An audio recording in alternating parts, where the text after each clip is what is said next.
સુરત પોલીસે 31st ઉજવણી દરમિયાન નશામાં ચૂર લોકો પર લાલાક કરી હતી. નાકાબંધી વાહન ચેકિંગ દરમિયાન 300થી વધુ દારૂડિયા પકડાયા હતા.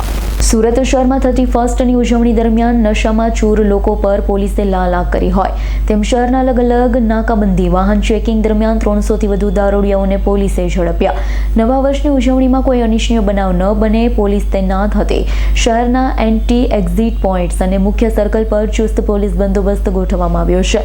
પોલીસે વાહન ચેકિંગ દરમિયાન શંકાસ્પદ જણાતા વાહન ચાલકોની બ્રેથ એનાલાઇઝર દ્વારા તપાસ કરી લોકો નશાની હાલતમાં જણાય તેમની સ્થળ પર જ અટકાયત કરવામાં આવી. પકડાયેલા તમામ 300થી વધુ આરોપીઓને સિવિલ હોસ્પિટલ ખાતે લાવવામાં આવ્યા હતા, જ્યાં તેમના લોહીના નમૂના લઈ કાયદેસરની મેડિકલ પ્રક્રિયા પૂર્ણ કરવામાં આવે.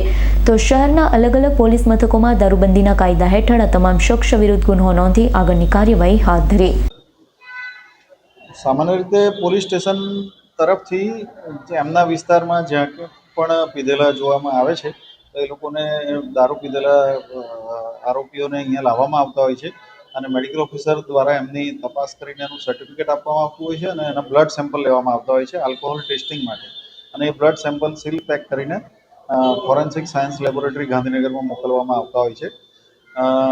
સામાન્ય રીતે 31 ડિસેમ્બર દિવસે ખૂબ વધારે પ્રમાણમાં આવી રીતે જોવા મળતા પ્રોહિબિશનના કેસો જોવા મળતા હોય છે અને પોલીસ તરફથી બી એની સઘન ચકાસણી કરવામાં આવતી હોય છે. ગઈકાલે 31 ડિસેમ્બરના રોજ રાત્રિ દરમિયાન લગભગ 300થી પણ વધુ પ્રોહિબિશનના કેસો જોવામાં આવ્યા હતા અને એના બ્લડ સેમ્પલ લઈને મોકલવામાં આવ્યા છે. Bureau report S9 news Surat. અમારી તમામ માહિતીથી અપડેટ રહેવા માટે જોડાયેલા રહો S9 ન્યૂઝ સાથે.